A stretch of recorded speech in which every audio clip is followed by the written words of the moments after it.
She's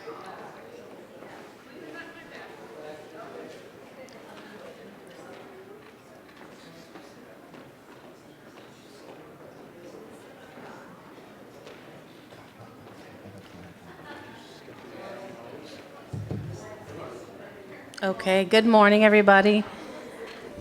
We're going to be singing Building Bridges together, 1023.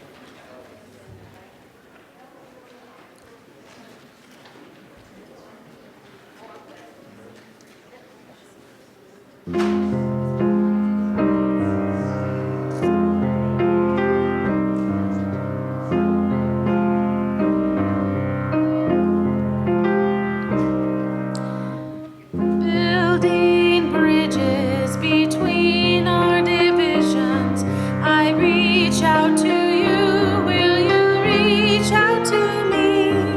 With all of our voices and all of our visions, friends, we could make such sweet harmony.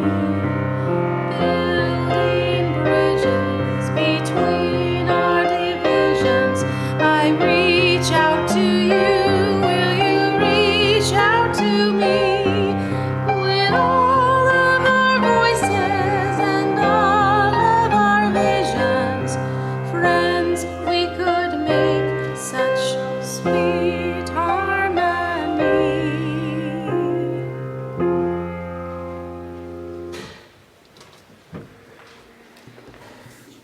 Good morning.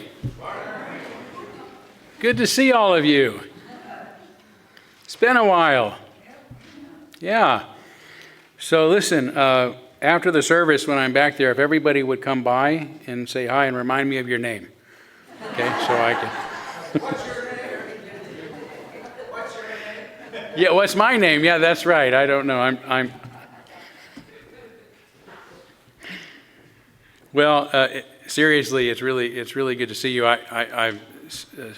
It just so worked out I was gone 6 Sundays in a row, which was unprecedented. I mean, usually I take a month off, if that, so it was quite a break.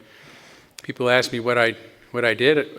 Not much. It was too cold to do much, which is why I like February.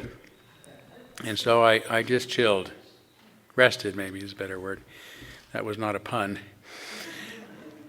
And we got a few little things done, but nothing major. Just enjoyable. It was just an enjoyable time and get my mind off things and, focus, center, that kind of thing. So appreciate you tolerating my absence, but it's good to be back and to see all of you.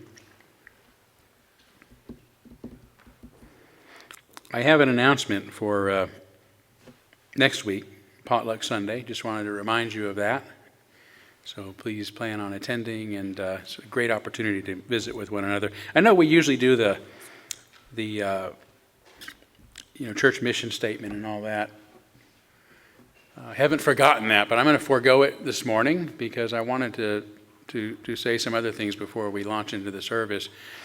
Because I realized, during my absence, some bizarre things have happened in our world almost every day. Right. So I would imagine that, and by the way, I acknowledge everybody who's live streaming with us this morning too, talking with you too. Good to have all of you. Good to be back. But I realize that a lot of you are probably experiencing the same anxiety, frustration, anger, all the things that come with all that has been going on these past, especially 5 weeks, on an almost daily basis. And, perhaps the past few weeks were the worst time for me to be gone as a minister, but at the same time, that's pretty much going to be every day, every week for a while. So I'll catch up, I promise. But I just kind of wanted to talk quickly about some strategies I use for coping. And the first one is to, adopt that stoic attitude of recognizing that there are some things within our power to change and some things that are not in our power to change. And that we should focus on the things that we can change, or at least have the potential to change, and not the things that we cannot change. Right? We cannot change who the president is, for example. We cannot change some of the things that happen due to the decisions he makes.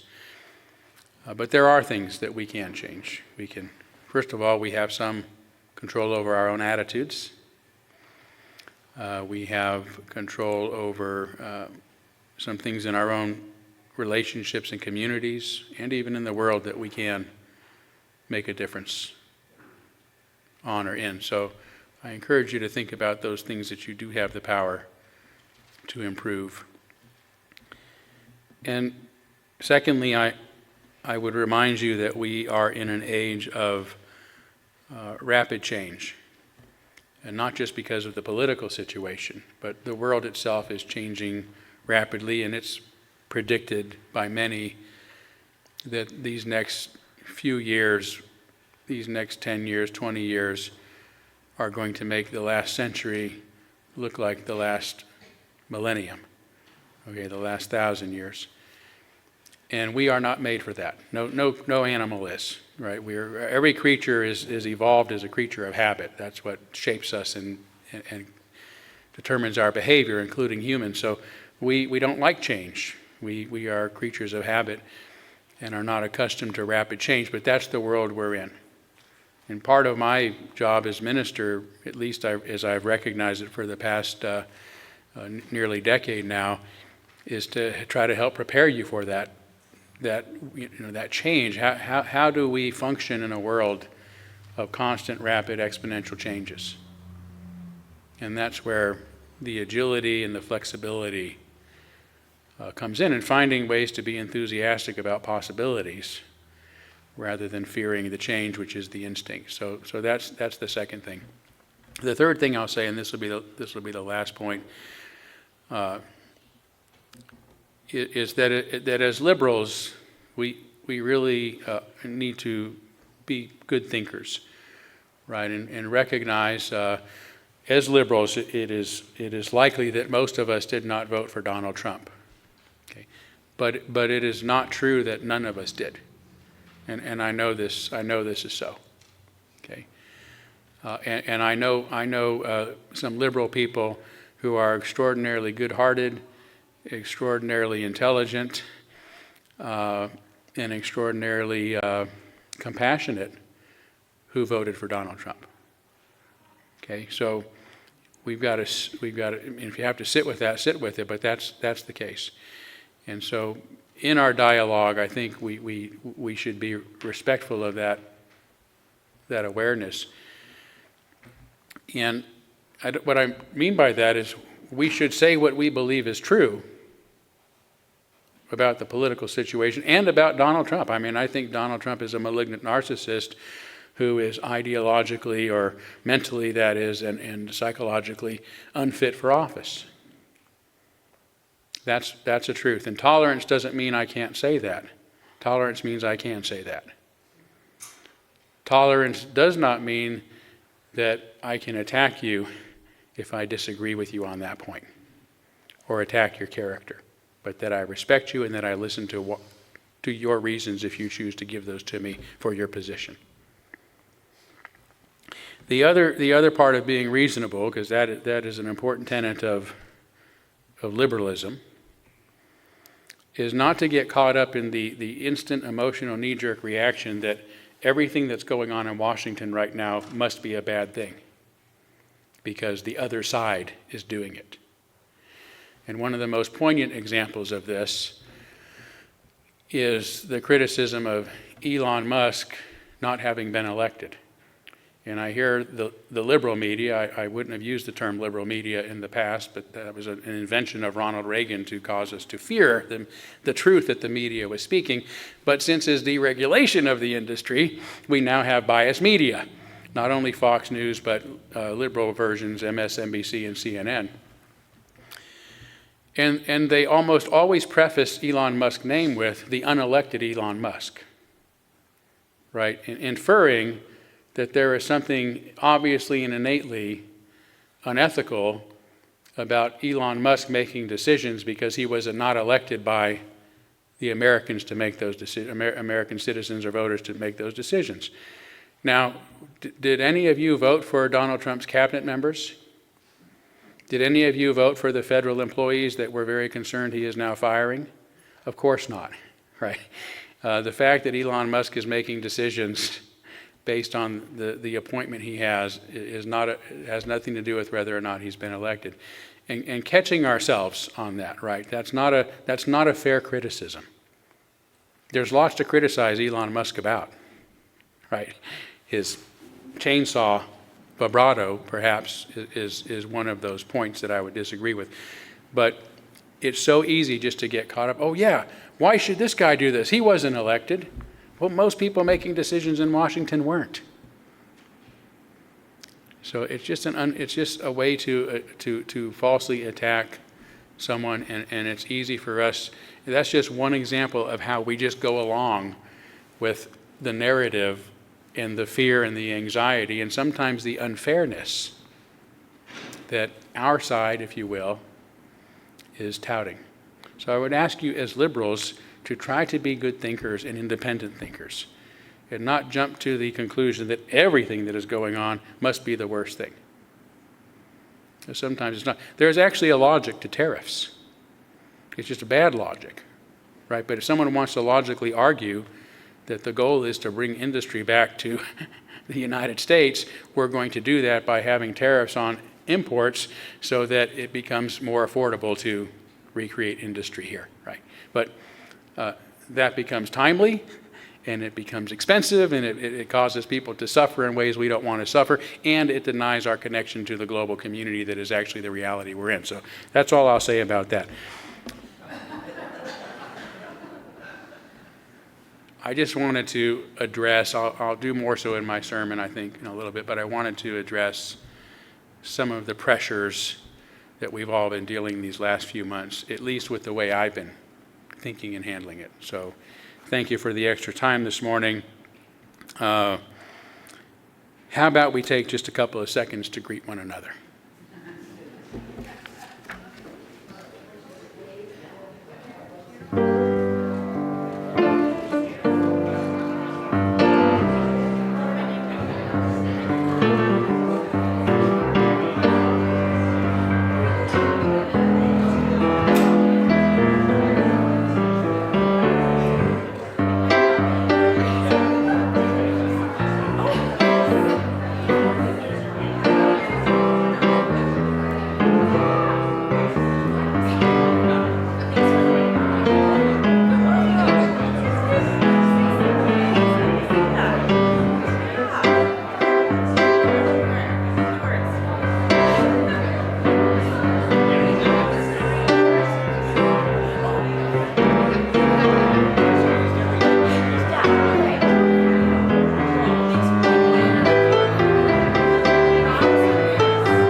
All right, more time to visit during social hour following this service, so please stay around for that. But let's move forward now by lighting our chalice, the symbol of our unity and our solidarity, of our openness and our inclusion of our community and our individual uniqueness. May this small flame be our offering of warmth to those who are cold and alone, and a light to those in darkness. May it be a flame that ignites justice in our world and a beacon of hope to those in need, and may it reflect at least a spark of truth wherever truth has been lost and cast a healthy shadow of doubt wherever it's been found.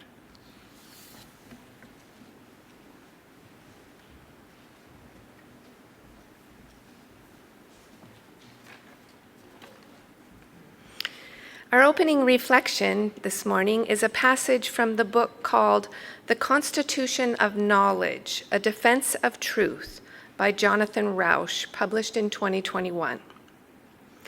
A functioning society depends on our ability to engage with ideas we dislike, even find offensive.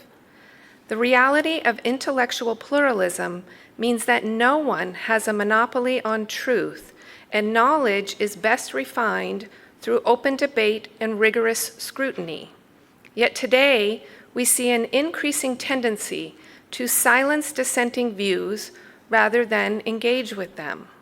Whether through cancel culture, ideological purity tests, or the spread of misinformation, people are incentivized to conform rather than question. The problem is that a society that values social conformity over intellectual diversity risks becoming an echo chamber of self-reinforcing beliefs. Without the willingness to engage in the marketplace of ideas, we undermine the very mechanisms that lead to progress. Truth is not determined by consensus or popularity, but by process of open inquiry, correction, and revision. The more we shield ourselves from opposing views, the weaker our understanding becomes. If we wish to preserve a free and open society, we must cultivate resilience, the ability to listen, to question, and to tolerate disagreement without resorting to suppression or outrage.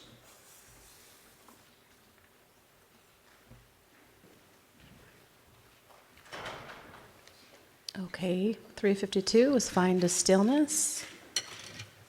I like these action words.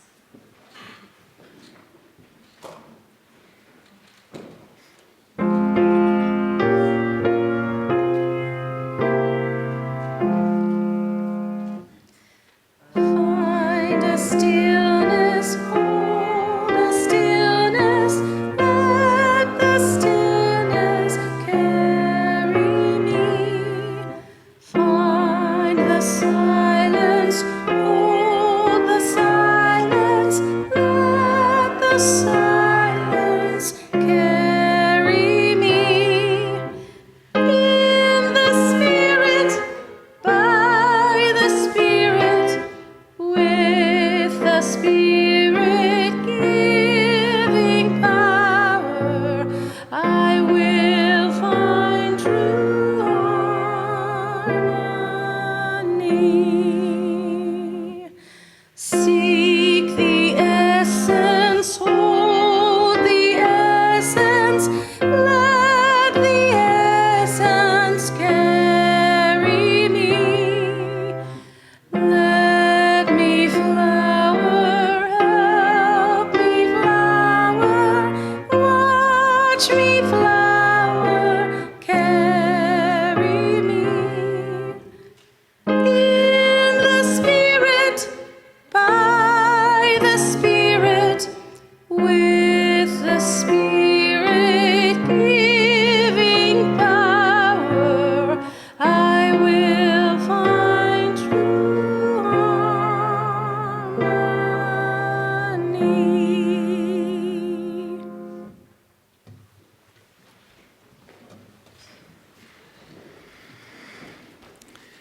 We'll now kindle our candles of care for those who are most on our hearts and minds this morning. And although I did not get any specific requests, I want to note the beautiful flowers that have been left with us in honor of Joni Nelson's memorial service that was here yesterday. Beautiful service celebrating a beautiful, beautiful woman in our lives. So Sue, thank you so much. And we are kindling a candle for you and your entire family at this difficult time. Yeah.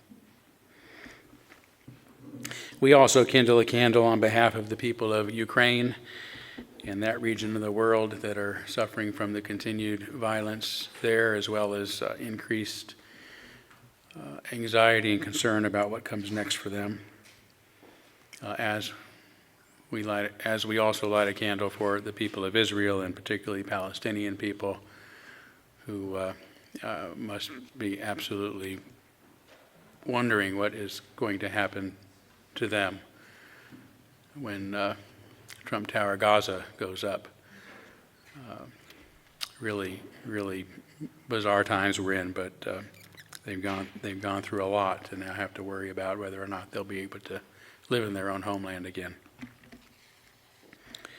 So let's take a moment of silence, embracing others who might be in your hearts today, and as always, you're welcome to name them aloud if you'd like.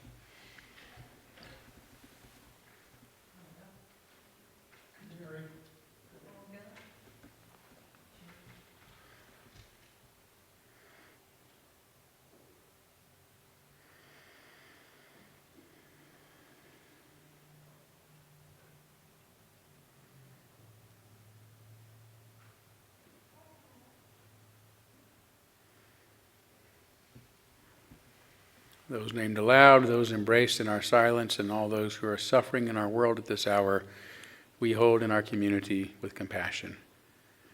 And we now gratefully give and receive this morning's offering, which helps sustain this community and our mission to the larger world.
Wow.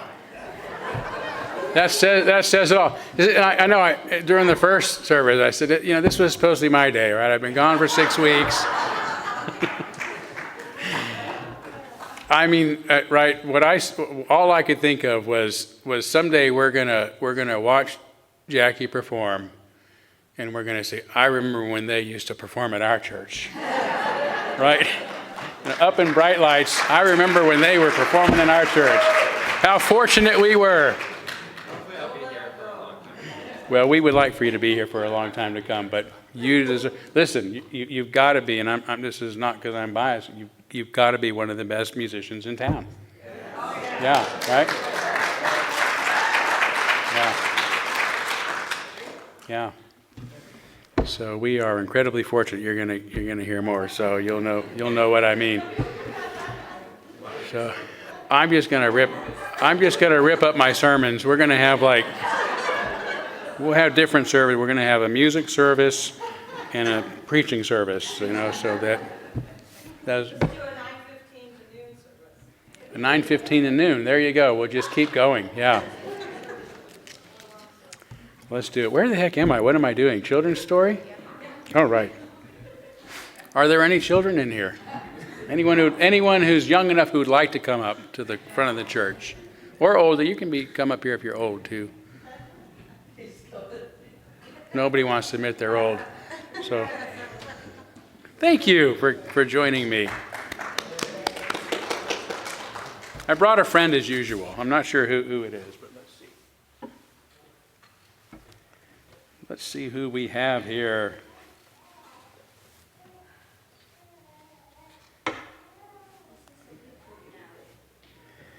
Oh my goodness. Look at this. Wow. Would you like to please introduce yourself to our friends here? I'm not sure that we've met before. I am Leopold the Lion. King Leopold. Leopold the Lion. Leopold. Leopold? Yes, lions cannot pronounce the letter between O and Q. Kind of like ventriloquist. Gotcha, King Leopold. That makes it easy on me. So, well, what brings you here today? Oh, I thought I might come here for some inspiration. I'm having problems in my kingdom. Oh, you are? Well, what's going on? Well, it's not very peaceful place. No, the crocodiles are fighting the chimpanzees. Oh, that sounds bad. The elephants are at it with the toucans. Oh, terrible. And the giraffes hate the anacondas and vice versa. Oh, that sounds miserable. And the rhinoceros have a thing with the anteaters. My gosh, that's terrible. What have you done to try to solve the problem so far? Well, I growl and I roar, and I show them my sharp claws, and I mark my territory. Hey, watch that. No matter what I do, nothing seems to work. Nobody will listen to me. Oh, well, my goodness, I think you might try another approach. I recently saw a movie. You did, yes. It was called The Wild Robot. Has anybody heard of this? It's based on a book. Yeah. So have you not seen it yet? You've watched the movie and read the books. Okay. Well, spoiler alert. Okay. So now the animals of the forest are a bit different than the animals of your jungle, but it was kind of the same thing. All the animals mistrusted one another. The moose distrusted the deer. The deer hated the turtles, and the turtles the fish, and they just, everybody was at each other's throats. And one day this crate falls out of the sky, and out comes this AI powered robot. And the robot had activated on the first thing it imprinted with, which happened to be a baby goose. And the goose, of course, imprinted on the robot. And the next thing we know is the robot thinks it's its job to help raise this goose so that it can one day migrate to a better place. Oh my gosh, that sounds like a really hard job. Yeah, the robot had to become the mother. And everybody called the robot a monster. Everyone in the forest, all the forest creatures said the robot's a monster, and that the goose that she was taking care of, the gosling, was a freak. Oh, that's so sad. Yeah, it really is. But anyway, one day it became, the winter was really bad, and sadly it looked like all the creatures of the forest were going to freeze to death. And that robot risked her last bit of battery power to go out and bring all the animals in the forest into the den that she had created, including the most fierce animal of the forest. You know what it was? A lion? No, not a lion. It's in the forest, it's a bear. She brought the big bear. And at first they were all fighting each other and arguing and debating. And finally, they realized that when she risked her life for them, that maybe they should learn to get along. And all the creatures of the forest began to support each other and befriend each other. And it completely changed their community by just recognizing that we shouldn't judge people by their appearance. And just because they're different from us doesn't mean we can't be friends. So maybe instead of growling and roaring and showing your claws and marking your territory, you should try getting people together and maybe doing something fun. What do you think? Well, I think I'll give that a try. Wiser words have never been said. People are going to think that King Leopold is a genius. All right, thank you, King Leopold, for being here. We're so glad to have you. And now we will sing our children out to religious education.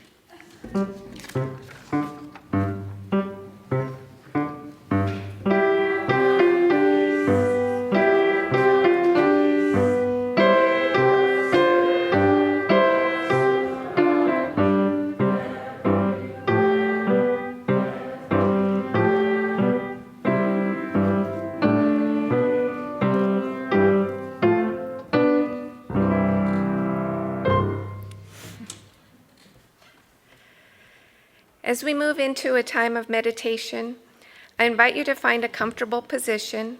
Close your eyes if you wish. Take a few deeper breaths and reflect on this quote from Nobel Peace Prize laureate Kofi Annan in his book Interventions: A Life in War and Peace. If you have a problem and you can't find a solution, you meet again tomorrow and you keep talking until you find a solution.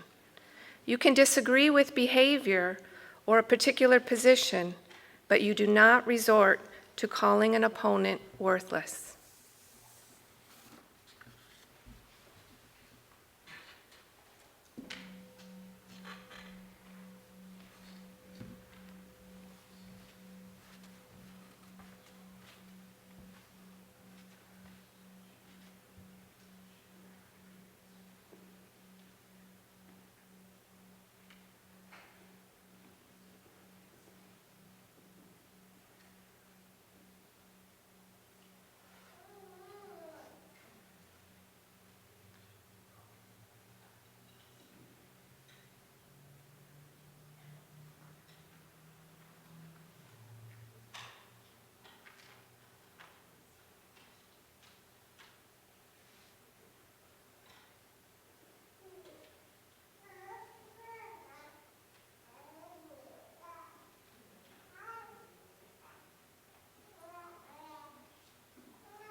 taking time, waiting for the welfare dime, because they can't buy a job. The man in the silk suit hurries by as he catches the poor old lady's eyes. Just before or for fun, he says, "Get a job." Well, that's just the way it is. Some things will never change. That's just the way it is. Oh, but don't you believe them?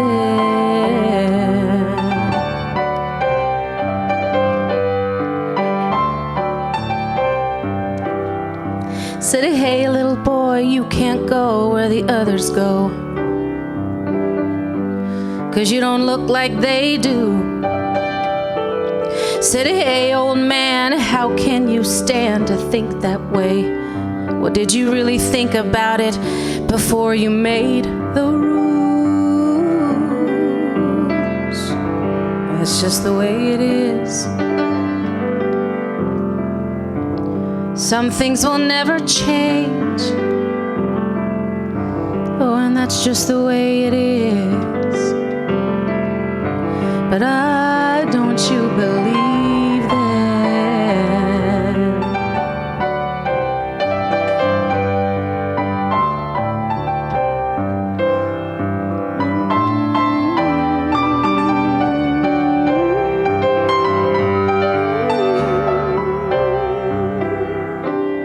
Well, they passed a law in '64 to give those who ain't got a little more, but it only goes so far, because a law don't change others' mind when all you see at the hiring time is a line on the color bar. Well, that's just the way it is. Well, some things will never change. Ooh, and that's just the way it is. That's just the way it is.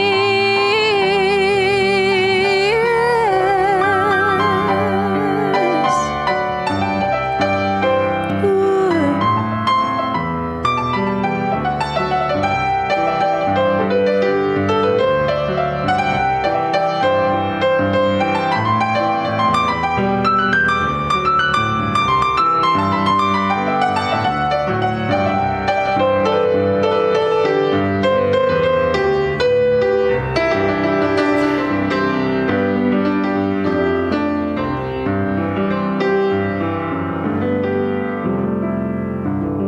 Well, that's just the way it is.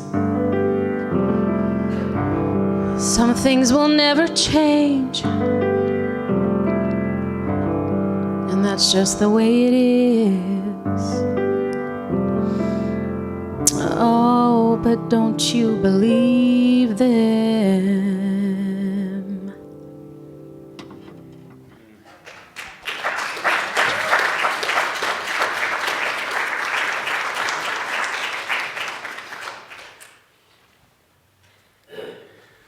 Wow, thank you so much. I am certain of very little in this world, but I am certain that we have the best music for a church in our community. Yeah. Yeah.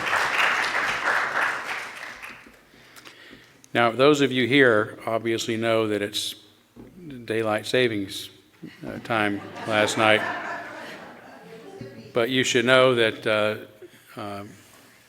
some people, we're supposed to be done at noon, and some people who didn't know will be coming in at noon when I'm just about halfway through my sermon. So be prepared. Think about that.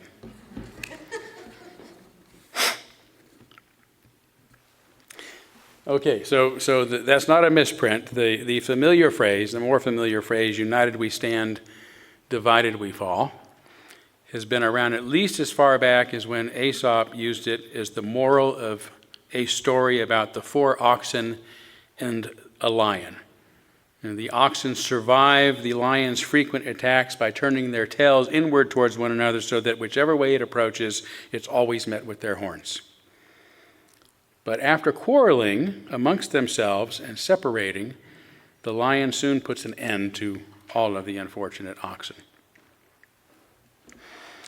The moral of the story, united we stand, divided we fall, has been around ever since to encourage unity, especially among groups large and small struggling together for some common cause, like war, national freedom, individual freedom, labor rights, voting rights, and so on.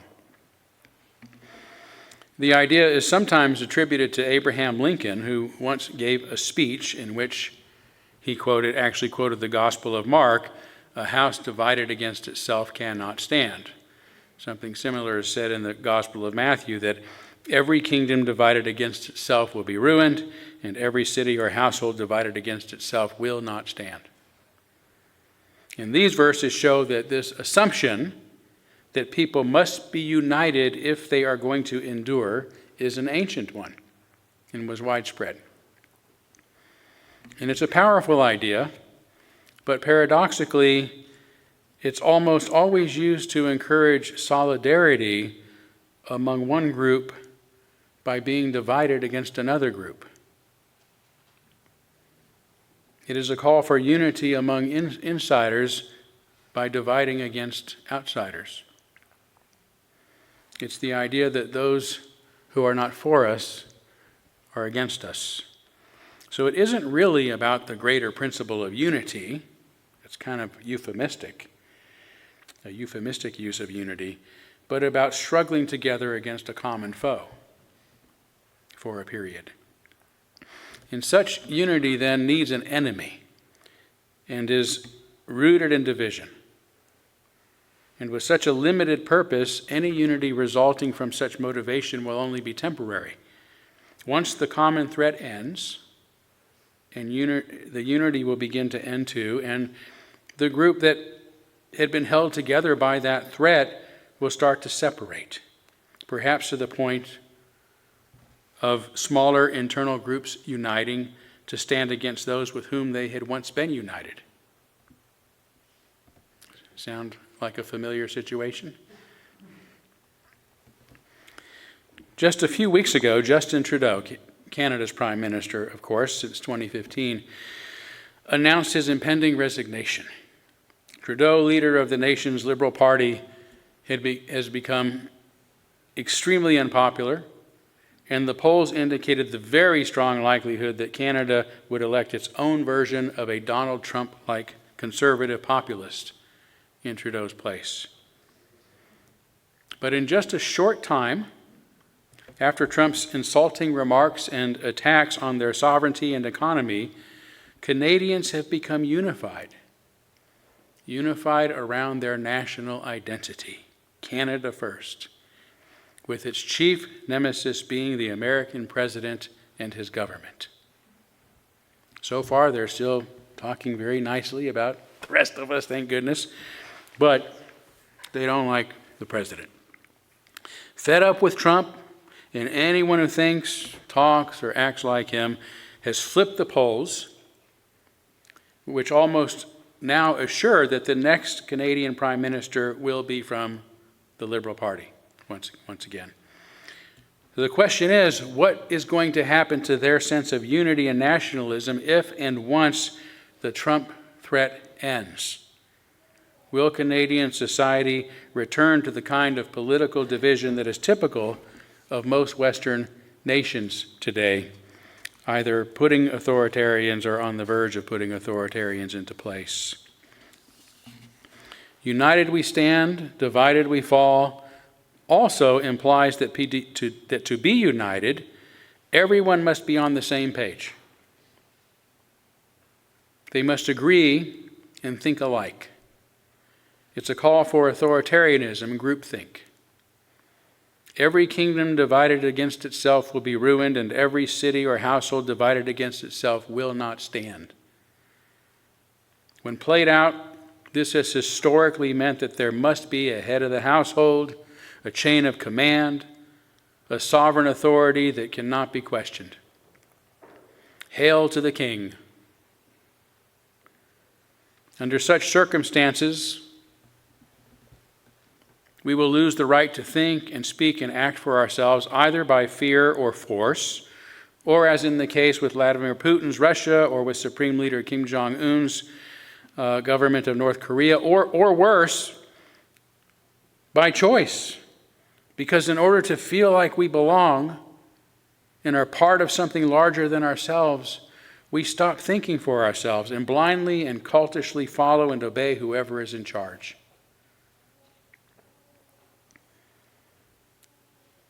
There's something instinctive in us that wants to join with others by becoming obedient, to be accepted by being obedient, just as we are trained and taught from the very beginning to obey our parents, listen to our teachers, follow the rules, abide by the laws. And this is how we can ensure that we will be loved and rewarded and accepted by others in our society. In his book on disobedience, social psychologist Erich Fromm wrote, "The child just expresses himself, but from the first day of his life onward, he is filled with an unholy respect for conformity, with the fear of being different, with the fright of being away from the rest of the herd." That's how we're raised. If most of the rules imposed upon us in childhood are with the intention of keeping us safe from harm, be they legitimate, like look both ways before crossing the street, especially a good rule to follow, or foolishness, like believe in Jesus or you will go to hell, then we are also likely to grow up to believe that doing what is expected of us will keep us safe, and it will guarantee our place in society. But this type of unity with others is a double-edged sword because it requires us to relinquish our authentic power to think and to question. Freedom and the capacity for disobedience are inseparable, Fromm says. And at this point in history, the capacity to doubt and to disobey may be all that stands before a future for mankind and the end of civilization. Perhaps we see such an end happening today in the good old USA, which contains the principle of unity in its very name. It also refers to the maintenance of now 50 separate states, the United States of America. And these 50 states further, in the country that they belong to, are considered separate from 35 other countries that also share America, the American continent, which together contain nearly 15% of the world's population. The United States of America represents just a little over 4% of the world's population. Yet we have chosen a xenophobic and authoritarian leader who promises America first, to make America great again at the expense of our friendships and our relationships around the world. Just 4.3% of the population first. That's selfish.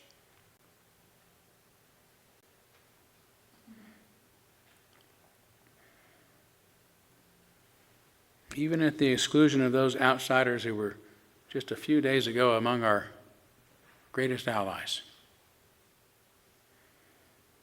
It has become difficult to believe that the United States of America has really ever been sincerely devoted to the principle of unity. In its 250-year history, of fighting to separate, it has been fighting to separate or to maintain its separation. It has succeeded best at this when facing a common external foe, proving amazingly victorious in the American Revolution, 2 world wars, and the threat of nuclear annihilation during the Cold War. But it has also been torn apart constantly with much civil unrest, including a brutal civil war, and today continues to experience domestic conflict and sometimes terrorism over its old patterns of segregation and inequalities based on race, sex, and class. not to mention the ideological warfares and the identity warfare that we're now in. And because other people who share this same continent have sought to come to the USA in pursuit of a better life, maintaining the integrity of U.S. borders has remained a constant struggle, so worrisome that to some that's one of the major reasons that Donald Trump was elected to a second term in office.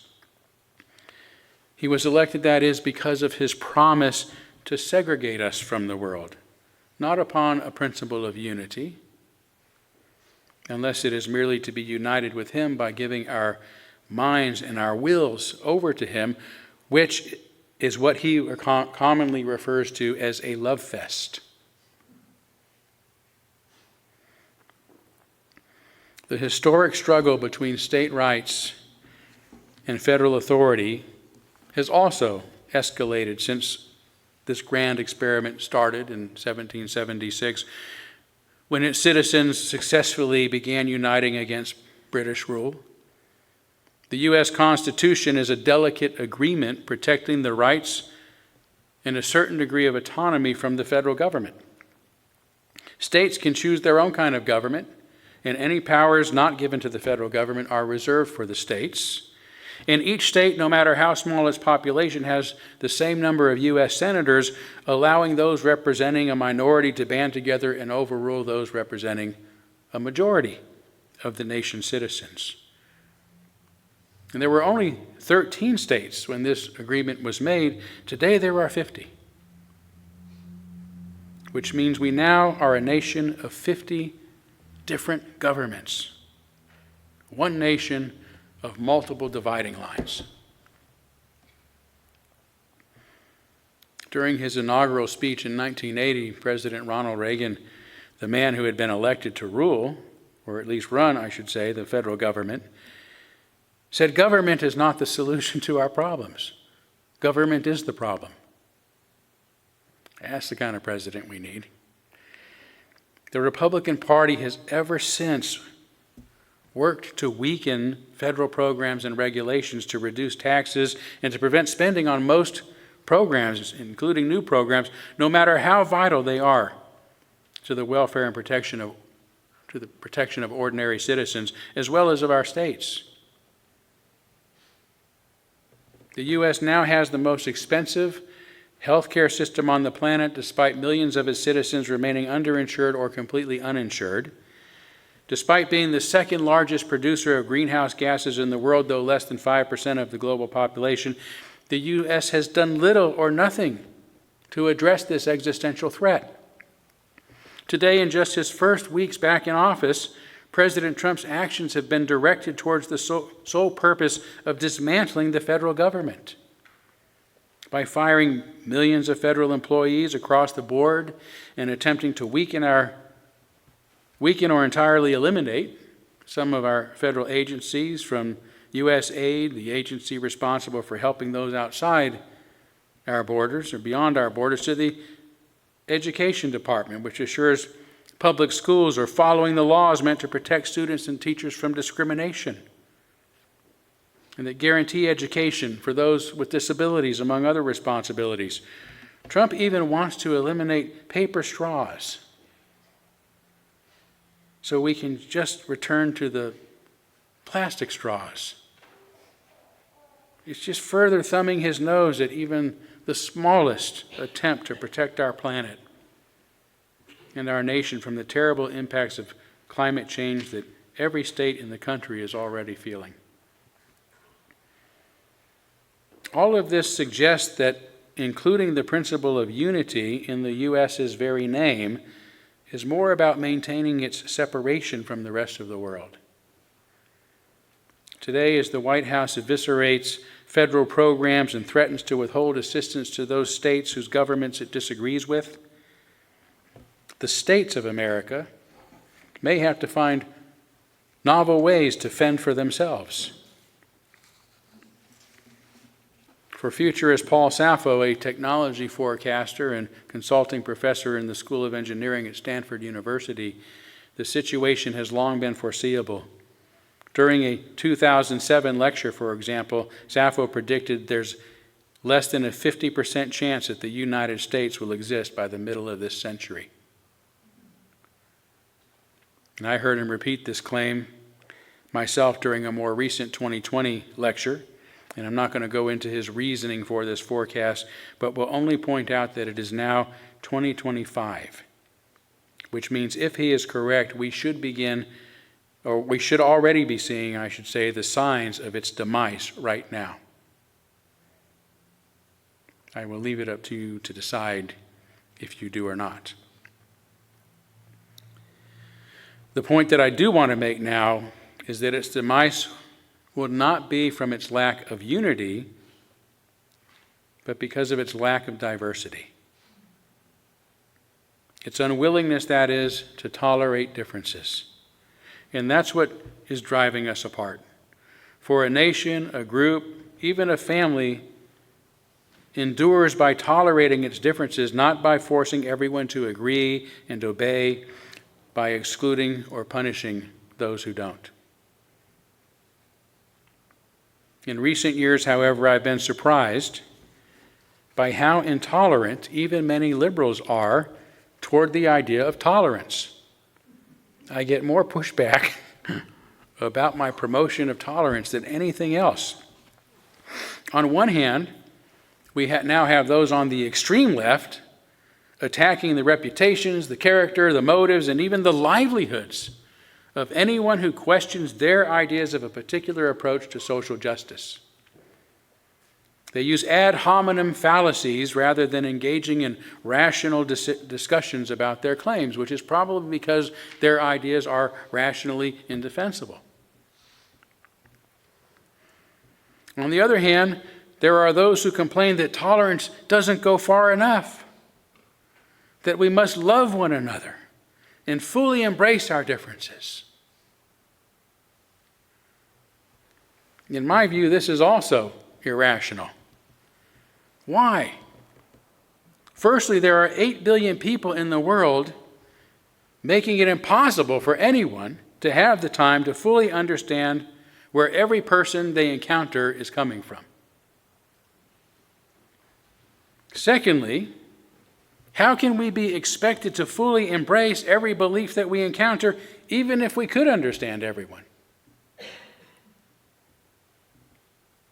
I need only cite the examples of Nazism, white nationalism, Scientology. Apologize to the Scientologist. Reducing inflation and tariffs, and using plastic straws to make the point. There's good reason for us not to embrace many, perhaps most, of the ideas that we encounter, because they are bad ideas. It should be remembered that the principle of tolerance, which means living peacefully among those with whom we differ, is one of the few defining principles of liberalism. It is difficult for us to claim that we are liberal if we are not in support of tolerance. Although the saying, live and let live, has much earlier roots, for example, it only became prominent in English during the Enlightenment when liberalism was born. Prior to this, tolerance was considered a bad word, even a crime. Throughout most of human history, and sadly, in much of the world today, people have believed that holding different beliefs would lead to civil unrest and conflict, and that calling for tolerance was akin to disloyalty and a call for anarchy. There were places it was a crime. It has been only after long periods of brutality and bloodshed during failed attempts to maintain but one idea that some have begun to utter this forbidden word, tolerance. And the Unitarians were ahead of the curve, becoming the first religion in history to enact a religious toleration law, the Edict of Torda, in 1568, right, during the Renaissance.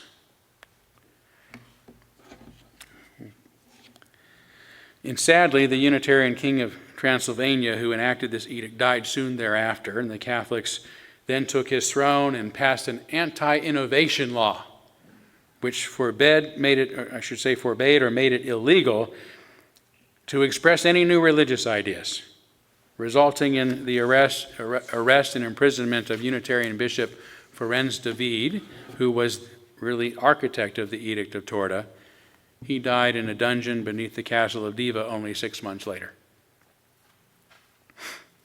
It would be another century, more than another century, during the Enlightenment that societies and nations would reconsider the taboo notion of tolerance.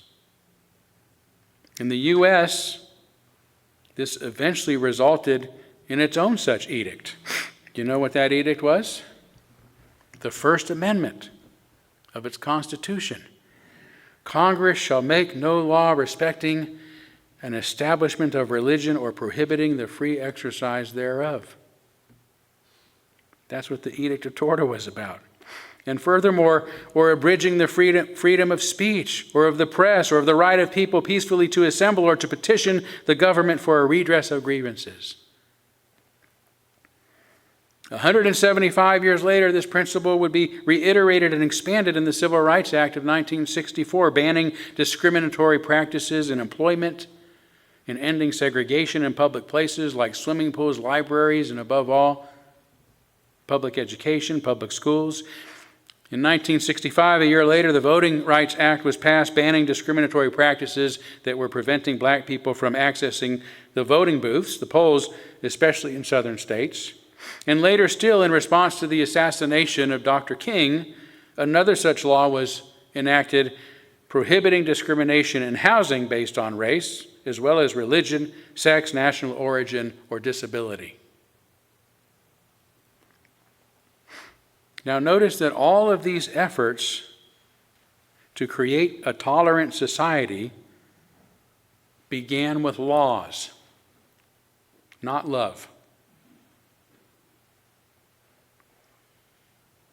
During a 1965 speech at UCLA, Dr. King said, "It may be true that you can't legislate integration, but you can legislate desegregation. It may be true that morality cannot be legislated, but behavior can be regulated. It may be true that the law cannot change the heart, but it can restrain the heartless. It may be true that the law can't make a man love me, but it can restrain him from lynching me." And I think that's pretty important also. And that's what makes tolerance so important and practical a principle, because it can be enforced. Sure, some people will break the laws, but they're less inclined to. It is a social tool meant to help keep the peace, even if we don't understand, nor love, nor even like one another. It is the basis of a civil society, of a peaceful and civil society. And over time, as we find ourselves living in the same neighborhoods, going to the same schools, shopping in the same stores, eating in the same restaurants, and drinking from the same water fountains, working in the same places, we'll discover that our differences aren't very important, and that as human beings, we all deserve to be treated with respect and dignity, and that we have far more in common than not. And hopefully over time, we will even come to befriend and to love one another. But such love is not required. That's too hard. We just need to live and let live. That's the easy part.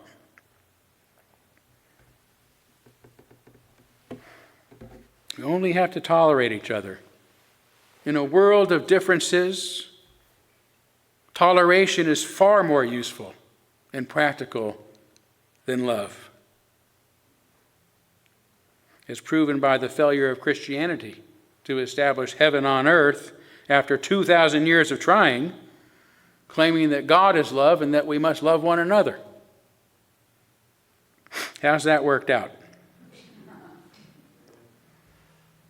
In his 2006 book, In Defense of the Enlightenment, Tzvetan Todorov says that during the European Age of Enlightenment, the status of our differences were taken as the basis of unity, not isolating one attribute to impute on all. He said this could be done by fostering tolerance and emulation, the free exercise of the critical spirit, and the self-detachment that enables individuals to see things from another's standpoint and attain thereby a level of generality that includes all viewpoints. Yet he goes on to remind us this understanding was not a gift from heaven. It came with a high price tag. Before being the continent, that embodies tolerance and mutual recognition, Europe was the site of painful divisions, murderous conflicts, and incessant wars. This long experience, etched in its memory, in its narratives, in its buildings, and even in its landscapes, is the tribute it had to pay to be able to benefit many years later from peace.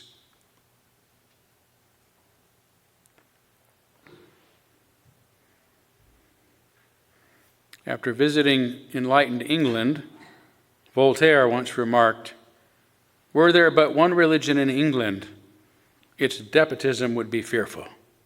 Were there but two, they would cut each other's throats. But there are 30, and they live in peace and happiness." In contrast, Todorov notes that China, once inventive and creative, this massive continent, once inventive and creative, was thwarted by the emergence of one unified empire, where minds were dulled, he says, by the uncontested reign of authority. Contrary to the old saying, united we stand, divided we fall,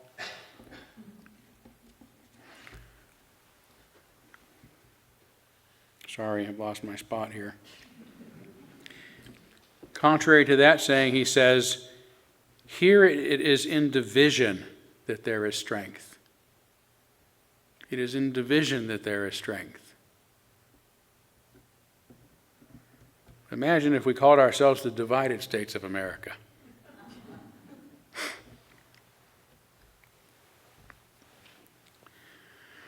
And all of this leads me to my main point, and I'll start to wrap up because it's getting close to being too late.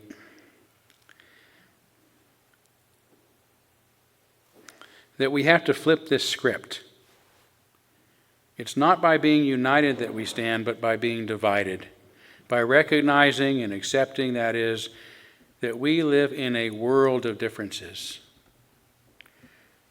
And it is our ideas of unity and sameness, and worse, our attempts to force everyone around us to accept our ideas and our beliefs about truth and politics, religion, justice, and so forth, that actually produce the hate and the hostility, the conflict and the injustice, and that prevents us from progressing and achieving together humanity's full potential and greatness. Dr. King did not dream of a world where we march lockstep, like some great military force directed by one command, one mind, one uncontested reign of authority. He understood that we must join hands and walk together with those who are different from us if we are truly going to progress and establish a more peaceful and just society and world for everyone. He understood that the rigidity that comes with unity eventually causes a society to shatter, as is happening today, and that it is by accepting our differences, by tolerating one another, and to live and let live, to think and let think, to speak and let speak, that we shall prosper and endure. Thank you.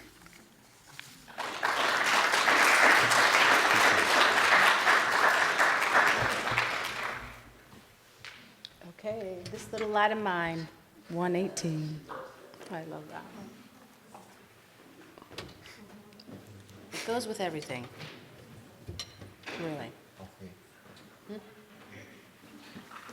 Yeah, 1 and 3. We're just gonna do 1 and 3. Yep.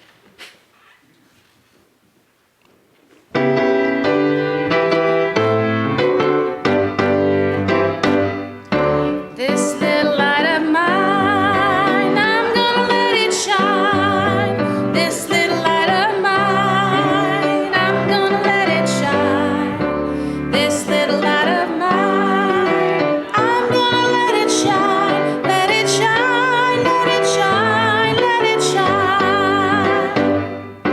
Building a world, I'm gonna let it, there you go. Building up a world, I'm gonna let it shine. Building up a world, I'm gonna let it shine. Let it shine, let it shine, let it shine. Let it shine, let it shine, let it shine.